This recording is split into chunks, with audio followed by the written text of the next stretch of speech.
Assalamualaikum warahmatullahi wabarakatuh. Baik, perkenalkan nama saya Munasir Afdal, NIM 18060236. Baik, pada kesempatan kali ini saya akan membahas masalah bisnis dalam konteks global. Yang pertama itu ada bisnis internasional. Apa sih definisi dari bisnis internasional? Bisnis internasional adalah aktivitas bisnis yang melibatkan pertukaran yang melintasi batas-batas negara. Jadi, ketika aktivitas bisnis tidak melintasi batas-batas negara, maka bisnis tersebut tidak dapat dikatakan sebagai bisnis internasional. Jadi, di situ juga ada pertanyaan atau sanggahan. Nah, pertanyaannya adalah apakah transaksi bisnis atau kegiatan bisnis ini dilakukan antar daerah, bukan antar negara, dapat dilakukan dengan bisnis internasional? Tentu saja tidak, karena dia tidak melintasi batas-batas negara. Kemudian apa yang menjadi dasar dari bisnis internasional? Yang pertama adalah kesiapan suatu negara untuk menjalankan suatu aktivitas bisnis internasional. Nah, setiap negara itu berbeda-beda. Hal ini tergantung dari sumber daya yang dimiliki oleh masing-masing negara, antara lain sumber daya alam, tenaga kerja, atau beberapa sumber lainnya. Contohnya, yang kita ketahui Arab Saudi memiliki keunggulan dalam memproduksi minyak mentah. Selanjutnya ada Australia. Keunggulannya dalam memproduksi wool. Keunggulan yang dimiliki oleh Arab Saudi dan Australia adalah contoh dari keunggulan absolut. Keunggulan absolut adalah kemampuan untuk menghasilkan produk tertentu secara lebih efisien dibandingkan dengan bangsa lain. Nah, ini adalah sebuah definisi dari keunggulan absolut. Nah, selanjutnya ada dasar bisnis internasional. Di situ juga ada contoh yang kedua. Portugal mampu memproduksikan kain dan anggur dengan menggunakan tenaga kerja berjumlah lebih sedikit dibandingkan dengan tenaga kerja Inggris. Akan tetapi, kain yang diproduksi Inggris memiliki kualitas yang lebih baik dibandingkan dengan negara Portugal, maka tidak heran jika Inggris lebih memiliki untuk melakukan ekspor anggur dari Portugal. Contoh ini merupakan contoh dari keunggulan komparatif. Keunggulan komparatif adalah kemampuan untuk menghasilkan produk tertentu daripada produk lain.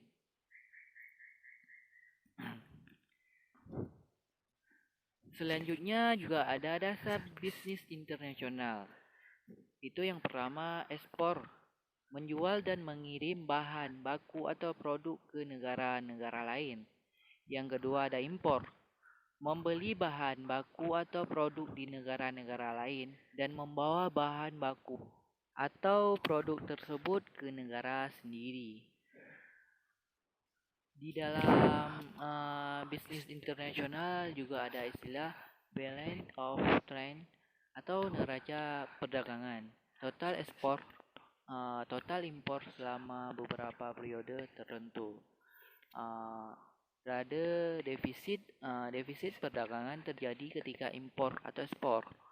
Balance of payment, neraca pembayaran, total aliran uang ke suatu negara dikurangi total aliran uang dari negara. Nah, di dalam perilaku bisnis itu, di situ juga terdapat hambatan-hambatannya. Berikutnya juga ada hambatan-hambatan bisnis internasional. Yang pertama, tarif. Biaya masuk atau pajak yang dikenakan terutama pada produk asing yang memasuki suatu negara. Jenisnya tarif pendapatan, tarif yang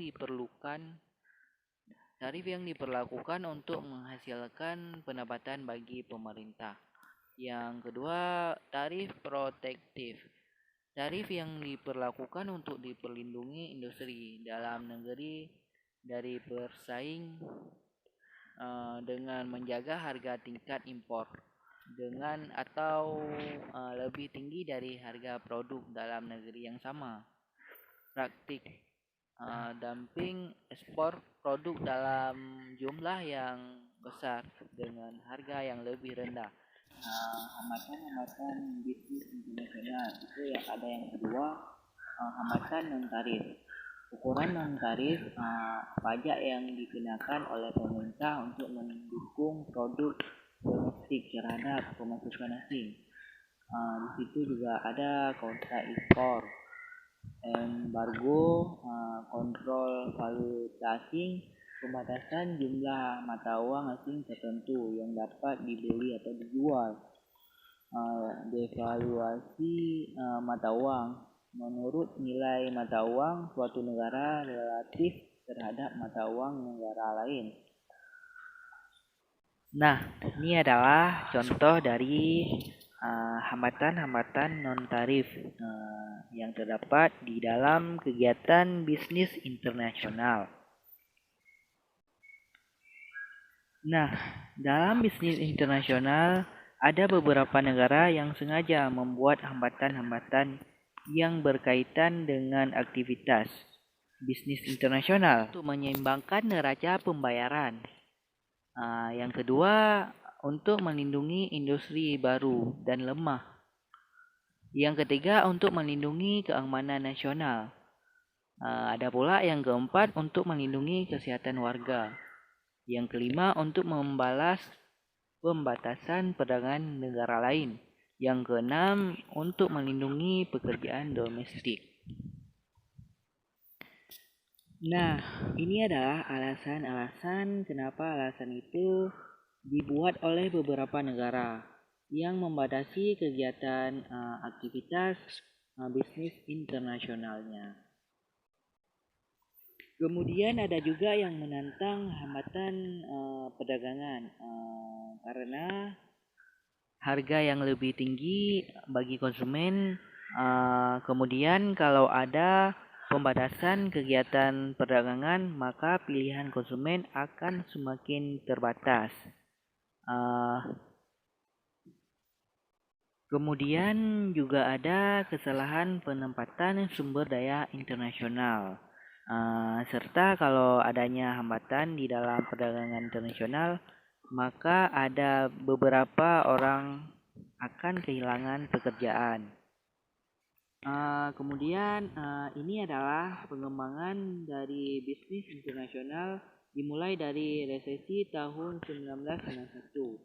Kemudian sampai dengan tumbuhnya bisnis internasional seiring dengan perluasan penggunaan komersial dari internet. Yang jadi pertanyaan di sini adalah bagaimana sih cara atau metode untuk memasuki bisnis internasional?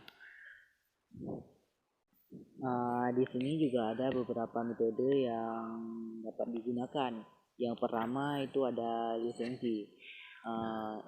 Yang lisensi ini adalah suatu kesepakatan kontraktual di mana satu perusahaan memungkinkan perusahaan lain untuk memproduksi dan memasarkan produk dan menggunakan nama merek dan imbalan, royalti atau kompensasi lainnya. Yang kedua itu ada ekspor.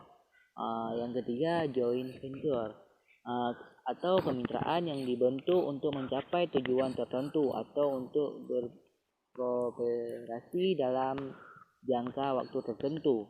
Yang keempat, fasilitas yang dimiliki sepenuhnya. Yang kelima, strategik elit. Yang keenam, perusahaan perdagangan. Sebuah perusahaan perdagangan menjadi perhubungan antara pembeli dan penjual di negara yang berbeda. Yang ketujuh itu ada kontrak, transaksi barter internasional. Yang ke-8 itu ada perusahaan multinasional, itu adalah perusahaan yang beroperasi pada skala dunia tanpa ada ikatan dengan suatu bangsa atau wilayah tertentu. Dan berikut ini ada sumber-sumber bantuan ekspor, dan sumber-sumber ini dapat kalian baca di bukunya Roach dan kawan-kawan dengan judul bukunya adalah Pengantar Bisnis edisi 11. Ada NES National Sport Strategic atau ada Track Promotion Coordinating Committee dan lain-lain. Kemudian juga ada dalam bisnis internasional ini ada pembiayaan, itu ada bank export atau impor Amerika Serikat, atau bank pembangunan multilateral atau dana moneter internasional. Untuk lebih lengkapnya dapat kalian baca di buku Craig dan kawan-kawan, judulnya Pengantar Bisnis edisi 11. Demikian pembahasan untuk kesempatan kali ini. Semoga pembahasan pada kesempatan kali ini bermanfaat. Selebihnya saya ucapkan terima kasih kepada dosen saya, Ibu Sri Murni. Mohon maaf juga apabila ada salah kata dalam penyampaiannya. Akhirul kalam, wassalamualaikum.